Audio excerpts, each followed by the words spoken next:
प्राचीन समय की बात है। एक बड़ा प्रतापी और दानी राजा था। वह प्रत्येक गुरुवार को व्रत रखता और पूजन करता था। ये बात उसकी रानी को अच्छी नहीं लगती थी। ना वह व्रत करती और ना किसी को एक पैसा भी दान में देती थी।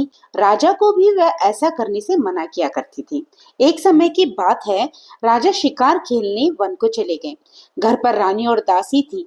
उसी समय गुरु बृहस्पति साधु का रूप धारण कर राजा के दरवाजे पर भिक्षा मांगने आए। साधु ने रानी से भिक्षा मांगी तो वे कहने लगी, हे साधु महाराज, मैं इस दान और पुण्य से तंग आ गई हूँ। आप कोई ऐसा उपाय बताइए जिससे ये सारा धन नष्ट हो जाए और मैं आराम से रह सकूं। साधु रूपी बृहस्पति देव ने कहा, देवी तुम तो बड़ी विचित्र हो। संतान और धन से भी कोई दुखी होता है? अगर तुम्हारे पास धन अधिक है तो इसे शुभ कार्यों में लगाओ जिससे तुम्हारे दोनों लोग सुधरें। परंतु साधु की इन बातों से रानी खुश नहीं हुई। उसने कहा, मुझे ऐसे धन की आवश्यकता नहीं है जिसे मैं अन्य लोगों को दान में दूं और जिसको संभालने में ही मेरा सारा समय नष्ट हो जाए। साधु ने कहा, यदि तुम्हारी ऐसी ही इच्छा है तो जैसा मैं तुम्हें बताता हूँ तुम वैसा ही करना। बृहस्पतिवार के दिन घर को गोबर से लीपना, अपने केशों को पीली मिट्टी से धोना, केशों को धोते समय स्नान करना और राजा से दाढ़ी बनवाने को कहना, भोजन में मांस मदिरा खाना, कपड़ा धोबी के यहाँ धुलने डालना। इस प्रकार 7 बृहस्पतिवार करने से तुम्हारा सारा धन नष्ट हो जाएगा। ऐसा कहकर साधु बने बृहस्पति देव अंतर ध्यान हो गए। फिर साधु के कहे अनुसार करते हुए रानी को केवल 3 बृहस्पतिवार ही बीते थे कि उसकी समस्त धन संपत्ति नष्ट हो गई। भोजन के लिए अब परिवार तरसने लगा। एक दिन राजा ने रानी से कहा, रानी तुम यहीं रहो, मैं दूसरे देश को जाता हूँ क्योंकि यहाँ पर मुझे सब जानते हैं, इसलिए मैं यहाँ कोई छोटा कार्य नहीं कर सकता। ऐसा कहकर राजा प्रदेश चला गया। वहां वह जंगल से लकड़ी काट कर लाता और शहर में बेचता था। इस तरह वह अपना जीवन व्यतीत करने लगा। इधर राजा के बिना रानी और दासी दुखी रहने लगी। एक समय जब रानी और दासियों को 7 दिन बिना भोजन के रहना पड़ा तो रानी ने अपनी दासी से कहा, ही दासी, पास के ही नगर में मेरी बहन रहती है, वह बड़ी धनवान है, तो उसके पास जा और कुछ ले आ ताकि थोड़ी बहुत गुजर बसर हो जाए। दासी रानी की बहन के पास गई। उस दिन बृहस्पतिवार था। रानी की बहन उस समय बृहस्पतिवार की कथा सुन रही थी। दासी ने रानी की बहन को अपनी रानी का संदेश दिया, लेकिन रानी की बहन ने कोई उत्तर नहीं दिया। जब दासी को रानी की बहन से कोई उत्तर नहीं मिला तो वह बहुत दुखी हुई। उसे क्रोध भी आया। दासी ने वापस आकर रानी को सारी बात बता दी। सुनकर रानी ने अपने भाग्य को कोसा। उधर रानी की बहन ने सोचा, मेरी बहन की दासी आई थी परंतु मैं उससे नहीं बोली, इससे वह बहुत दुखी हुई होगी। कथा सुनकर और पूजन समाप्त करके वह अपनी बहन के घर गई और कहने लगी, बहन, मैं बृहस्पतिवार का व्रत कर रही थी, तुम्हारी दासी गई थी, परंतु जब तक कथा होती है तब तक न उठते हैं न बोलते हैं, इसलिए मैं नहीं बोली। कहो दासी क्यों गई थी? रानी बोली, बहन, हमारे घर अनाज नहीं था। ऐसा कहते कहते रानी की आंखें भर आई। उसने दासियों समेत भूखा रहने की बात अपनी बहन को बता दी। रानी की बहन बोली, बहन देखो, बृहस्पति देव सबकी मनोकामना पूर्ण करते हैं। देखो, शायद तुम्हारे घर में अनाज रखा हो। ये सुनकर दासी घर के भीतर गई तो वहां उसे एक घड़ा अनाज का भरा मिला। उसे बड़ी हैरानी हुई क्योंकि उसने एक एक बर्तन देख लिया था।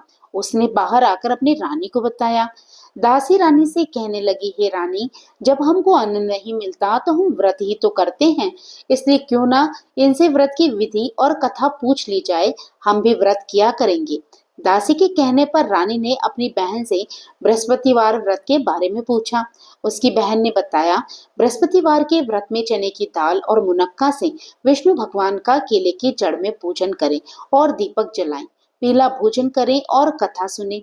इससे गुरु भगवान बृहस्पति प्रसन्न होते हैं, समस्त मनोकामनाएं पूर्ण करते हैं। फिर व्रत और पूजन की विधि बताकर रानी की बहन अपने घर लौट गई। अब रानी और दासी दोनों ने निश्चय किया कि बृहस्पति देव भगवान का पूजन वह अवश्य करेंगी। 7 दिनों बाद जब बृहस्पतिवार आया तो उन्होंने व्रत रखा। घुड़साल से जाकर चना और गुड़ बीन लाई और उसकी दाल से केले की जड़ और विष्णु भगवान का पूजन किया। अब पीला भोजन कहाँ से आए? दोनों बड़ी दुखी हुई, परंतु उन्होंने व्रत किया था, इसलिए बृहस्पति देव भगवान प्रसन्न थे। वे एक साधारण व्यक्ति के रूप में 2 थालों में सुंदर पीला भोजन लेकर आए और दासी को देकर बोले, हे दासी, ये भोजन तुम्हारे लिए और तुम्हारी रानी के लिए है, इसे तुम दोनों ग्रहण करना। दासी भोजन पाकर बहुत प्रसन्न हुई। उसने रानी को सारी बात बताई। इसके बाद से वे प्रत्येक बृहस्पतिवार को बृहस्पति देव का व्रत और पूजन करने लगी। बृहस्पति देव भगवान की कृपा से उनके पास धन हो गया, परंतु अब रानी फिर पहले की तरह आलस्य करने लगी। तब दासी कहने लगी, देखो रानी, तुम पहले भी इसी प्रकार आलस्य करती थी, तुम्हें धन के रखने में कष्ट होता था, इसी कारण सभी धन नष्ट हो गया। अब बृहस्पति देव की कृपा से हमें धन मिला है, तो फिर तुम्हें आलस्य होता है। बड़ी मुश्किलों के बाद हमने ये धन पाया है, इसलिए हमें दान पुण्य करना चाहिए। अब तुम भूखे मनुष्यों को भोजन कराओ, प्याऊ लगवाओ, ब्राह्मणों को दान दो, कुआं, तालाब, बावड़ी आदि का निर्माण करवाओ, मंदिर, पाठशाला बनवाकर ज्ञान दान दो, कुंवारी कन्याओं का विवाह करवाओ। अर्थात तुम अपने धन को शुभ कार्यों में खर्च करो, जिससे तुम्हारे कुल का यश बढ़े और स्वर्ग प्राप्त हो, तुम्हारे पितृ भी प्रसन्न हो। दासी की बात मानकर रानी अब शुभ कर्म करने लगी। उसका यश फैलने लगा। एक दिन रानी और दासी आपस में विचार करने लगे, न जाने राजा किस दशा में होंगे, उनकी कोई खोज खबर भी नहीं है। उन्होंने श्रद्धा पूर्वक बृहस्पति भगवान से प्रार्थना की कि राजा जहाँ कहीं भी हो, शीघ्र वापस आ जाए। उधर राजा प्रदेश में बहुत दुखी रहता था। वह प्रतिदिन जंगल से लकड़ी बीनकर लाता और उसे शहर में बेचकर अपने दुखी जीवन को बड़ी कठिनाई से व्यतीत करता। एक दिन दुखी होकर अपनी पुरानी बातों को याद करके वह रोने लगा और उदास हो गया। ठीक उसी समय राजा के पास बृहस्पति देव साधु के वेश में आकर कहने लगे, हे लकड़हारे, तुम इस सुनसान जंगल में किस चिंता में बैठे हो, मुझे बताओ। ये सुनकर राजा के नेत्रों में जल भर आया। साधु की वंदना कर राजा ने संपूर्ण वृतांत सुना दिया। महात्मा दयालु होते हैं। वे राजा से कहने लगे, हे राजा, तुम्हारी पत्नी ने बृहस्पति देव के प्रति अपराध किया था, जिसके कारण तुम्हारी ये दशा हुई। अब तुम किसी प्रकार की चिंता मत करो, भगवान तुम्हें पहले से अधिक धन देंगे। देखो, तुम्हारी पत्नी ने बृहस्पतिवार का व्रत प्रारंभ कर दिया। अब तुम भी चने की दाल और गुड़ जल के लोटे में डालकर केले का पूजन करो, फिर कथा कहो या सुनो। बृहस्पति भगवान तुम्हारी सब कामनाओं को पूर्ण करेंगे। साधु की बात सुनकर राजा कहने लगे, हे प्रभु, लकड़ी बेचकर इतना धन नहीं बचता जिससे मैं भोजन करने के बाद कुछ बचा सकूं, और मैंने रात्रि में अपनी रानी को व्याकुल देखा है। मेरे पास कोई साधन नहीं जिससे मैं उसका समाचार भी जान सकूं। फिर मैं बृहस्पति देव की क्या कहानी कहूं, ये भी तो मुझे मालूम नहीं है। साधु ने कहा, हे राजा, मन में बृहस्पति भगवान के पूजन और व्रत का निश्चय करो, वह स्वयं तुम्हारे लिए कोई रास्ता बना देंगे। बृहस्पतिवार के दिन तुम रोजाना की तरह लकड़ियां लेकर शहर में जाना। तुम्हें रोज से 2 गुना धन प्राप्त होगा, जिससे तुम भली भांति भोजन भी कर लोगे और बृहस्पति देव की पूजा का सम्मान भी आ जाएगा। जो तुमने बृहस्पतिवार की कहानी के बारे में पूछा है, तो वह इस प्रकार है। तो भक्तों, यहाँ पर ब्राह्मण वेशधारी बृहस्पति देव राजा को बृहस्पतिवार व्रत की कथा सुना रहे हैं। प्राचीन काल में एक बहुत ही निर्धन ब्राह्मण था। उसकी कोई संतान नहीं थी। वह नित्य पूजा पाठ करता, लेकिन उसकी पत्नी न स्नान करती और न किसी देवता का पूजन करती। इस कारण ब्राह्मण देवता बहुत दुखी रहते थे। भगवान की कृपा से ब्राह्मण के यहाँ एक कन्या उत्पन्न हुई। कन्या बड़ी होने लगी। प्रातः काल स्नान करके वे भगवान विष्णु का जप करती, बृहस्पतिवार का व्रत भी किया करने लगी। पूजा पाठ समाप्त कर पाठशाला जाती तो अपनी मुट्ठी में जौ भरकर ले जाती और पाठशाला जाने के मार्ग में डालती जाती। लौटते समय वही जौ सोने के हो जाते तो उनको बीनकर घर ले आती। एक दिन में बालिका सूप में उन सोने के जौ को फटक कर साफ कर रही थी कि उसकी माँ ने देख लिया और कहा, बेटी, सोने के जौ को फटकने के लिए सोने का सूप भी तो होना चाहिए। दूसरे दिन गुरुवार था। कन्या ने व्रत रखा और बृहस्पति देव से सोने का सूप देने की प्रार्थना की। बृहस्पति देव ने उसकी प्रार्थना को स्वीकार कर लिया। रोजाना की तरह जब वह कन्या जौ फैलाती हुई पाठशाला चली गई, तो पाठशाला से लौटकर जब वह जौ बीन रही थी, तो बृहस्पति देव की कृपा से उसे सोने का एक सूप मिला। उसे वह घर ले आई और उससे जौ साफ करने लगी, परंतु उसकी माँ का वही ढंग रहा। एक दिन की बात है, कन्या सोने के सूप में जब जौ साफ कर रही थी, उसी समय उस नगर का राजकुमार वहां से निकला। कन्या के रूप को देखकर वह उस पर मोहित हो गया। राजमहल आकर वह भोजन तथा जल त्याग कर उदास होकर लेट गया। राजा को जब राजकुमार द्वारा अन्न जल त्यागने का समाचार प्राप्त हुआ तो अपने मंत्रियों के साथ वह अपने पुत्र के पास गया और कारण पूछा। राजकुमार ने राजा को उस लड़की के घर का पता बता दिया। मंत्री उस लड़की के घर गया।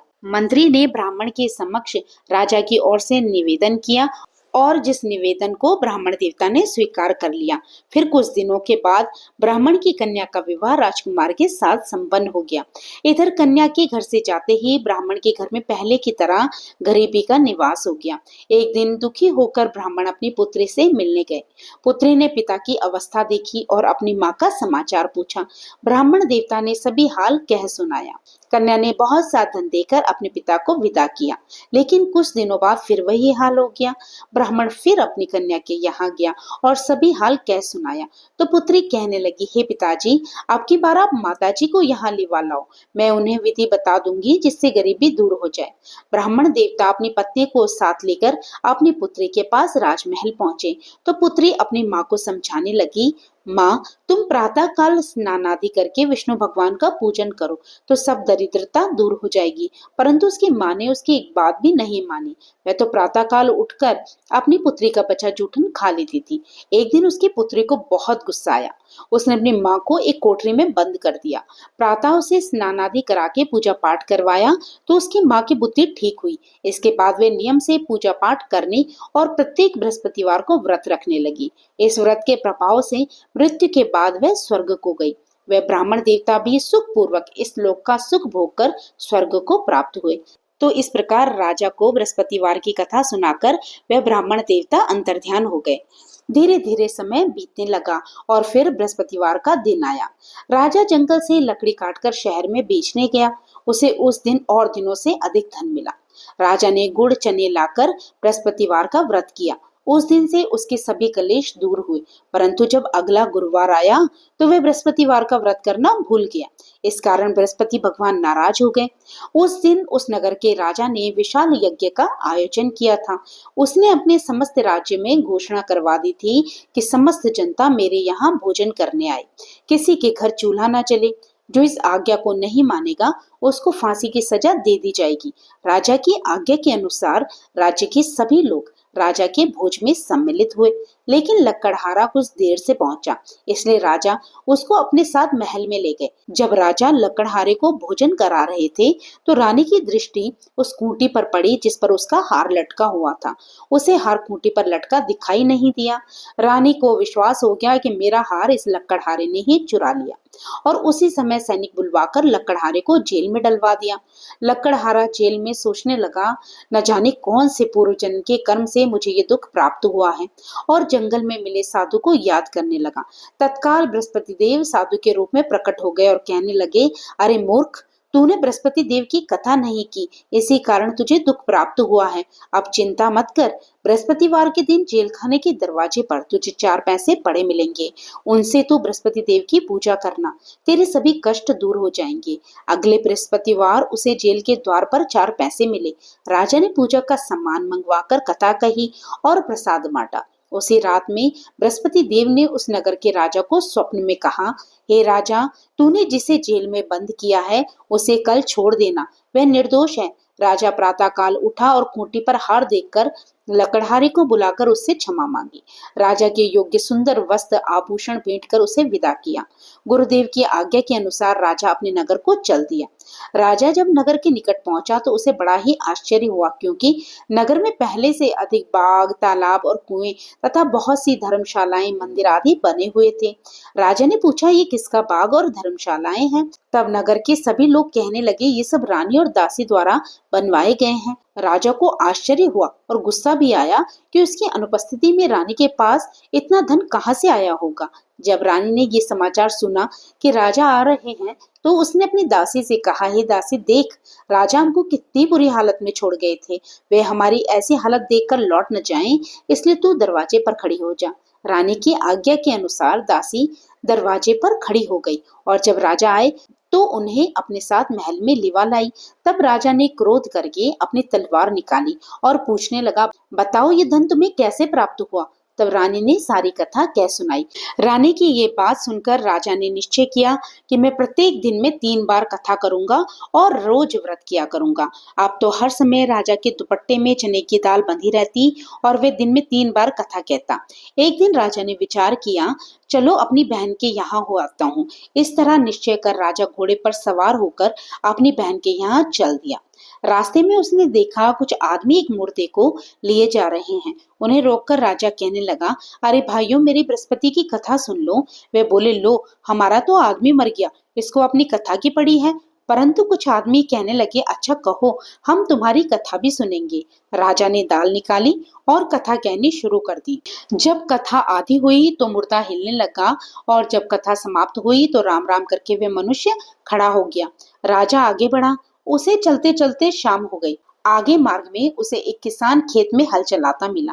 राजा ने उससे कथा सुनने का आग्रह किया तो वह किसान कहने लगा, मैं जब तक तेरी कथा सुनूंगा तब तक तो 4 हरैया जोत लूंगा, जा तू अपनी कथा किसी और को सुनाना। इस प्रकार किसान ने कथा सुनने के लिए मना कर दिया। राजा आगे चल पड़ा। राजा के हटते ही बैल पछाड़ खाकर गिर गए और किसान के पेट में बहुत जोर से दर्द होने लगा। उसी समय किसान की माँ रोटी लेकर आई। उसने जब देखा तो अपने पुत्र से सब हाल पूछा। बेटे ने सभी हाल बता दिया। बुढ़िया दौड़ी दौड़ी उस घुड़सवार के पास गई और उससे कहने लगी, बेटा, मैं तेरी कथा सुनूंगी, तू अपनी कथा मेरे खेत पर चलकर कहना। राजा ने लौटकर बुढ़िया के खेत पर जाकर कथा कही, जिसको सुनते ही बैल खड़े हो गए और किसान के पेट का दर्द भी बंद हो गया। अब राजा अपनी बहन के घर पहुंच गया। बहन ने भाई की खूब मेहमानी की। दूसरे दिन प्रातः काल राजा जगा तो देखने लगा सब लोग भोजन कर रहे हैं। राजा ने अपनी बहन से पूछा, कोई ऐसा मनुष्य है जिसने भोजन ना किया हो, जो मेरे बृहस्पतिवार की कथा सुन ले? बहन बोली, हे भैया, ये देश तो ऐसा ही है। यहाँ के लोग पहले भोजन करते हैं, बाद में अन्य काम करते हैं। फिर वह एक कुम्हार के घर गई जिसका लड़का बीमार था। उसे पता चला कि उसके यहाँ 3 दिन से किसी ने भोजन नहीं किया। रानी ने अपने भाई की कथा सुनने के लिए कुम्हार से कहा तो वह तैयार हो गया। राजा ने जाकर बृहस्पतिवार की कथा कही, जिसको सुनकर उसका लड़का ठीक हो गया। अब तो राजा की प्रशंसा होने लगी। एक दिन राजा ने अपनी बहन से कहा, बहन, मैं अब अपने घर को जाऊंगा, तुम भी तैयार हो जाओ। राजा की बहन ने अपनी सास से अपने भाई के साथ जाने की आज्ञा मांगी। सास बोली, चली जा, परंतु अपने लड़कों को मत ले जाना, क्योंकि तेरे भाई की कोई संतान नहीं होती। बहन ने अपने भाई से कहा, हे भैया, मैं तो चलूंगी, परंतु कोई बालक नहीं जाएगा। तब राजा कहने लगा, जब कोई बालक नहीं जाएगा तो तुम जाकर क्या करोगी? अब राजा अपनी बहन को भी छोड़कर दुखी मन से अपने नगर को लौट आया। राजा ने अपनी रानी से आकर सारी बात बताई और बिना भोजन किए वह लेट गया। रानी राजा से कहने लगी, हे स्वामी, बृहस्पति देव ने हमें सब कुछ दिया है, वह हमें संतान भी अवश्य देंगे। और उसी रात बृहस्पति देव ने राजा को स्वप्न में कहा, हे राजा, उठ, सभी सोच त्याग दे, तेरी रानी गर्भवती है। राजा को ये जानकर बड़ी प्रसन्नता हुई और फिर 9वें महीने रानी के गर्भ से एक सुंदर पुत्र पैदा हुआ। तब राजा रानी से कहने लगा, रानी, स्त्री बिना भोजन के रह सकती है, परंतु बिना कहे नहीं रह सकती। जब मेरी बहन आए तुम उससे कुछ मत कहना। रानी ने हाँ कह दी। जब राजा की बहन ने ये शुभ समाचार सुना तो बड़ी खुशी से बधाई लेकर अपने भाई के यहाँ आई। रानी ने तब उसे आने का उलाहना दिया। तब बहन बोली, भाभी, अगर मैं इस प्रकार न कहती तो तुम्हारे संतान कैसे होती? बृहस्पति देव सभी की कामनाएं पूर्ण करते हैं। जो सद्भावना पूर्वक बृहस्पतिवार का व्रत करता है और कथा पढ़ता है अथवा सुनता है, दूसरों को सुनाता है, बृहस्पति देव उनकी सभी मनोकामनाओं को पूर्ण करते हैं, उनकी सदैव रक्षा करते हैं। जो संसार में सद्भावना से गुरुदेव का पूजन और व्रत सच्चे हृदय से करते हैं तो भगवान उनके सभी मनोरथों को सिद्ध करते हैं।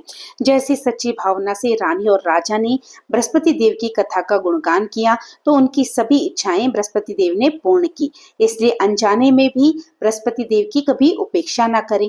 ऐसा करने से सुख शांति नष्ट हो जाती है। इसलिए सभी को कथा सुनने के बाद प्रसाद लेकर जाना चाहिए और हृदय से बृहस्पति देव का मनन करते हुए जयकारा बोलना चाहिए। तो प्रेम से बोलिए, बृहस्पति देव भगवान की जय हो। तो भक्तों, ये थी बृहस्पतिवार के दिन सुनी जाने वाली बृहस्पति देव की कथा। आशा करती हूँ हूँ ये कथा आपको पसंद आई होगी। अच्छी लगी हो तो लाइक कीजिएगा और अगर आप मेरे चैनल पे नए हो तो प्लीज मेरे चैनल को सब्सक्राइब करना मत भूलिएगा। तो फिर प्रभु का नाम लेते रहिए और पुण्य के भागी बनते रहिए। जय श्री कृष्णा, राधे राधे।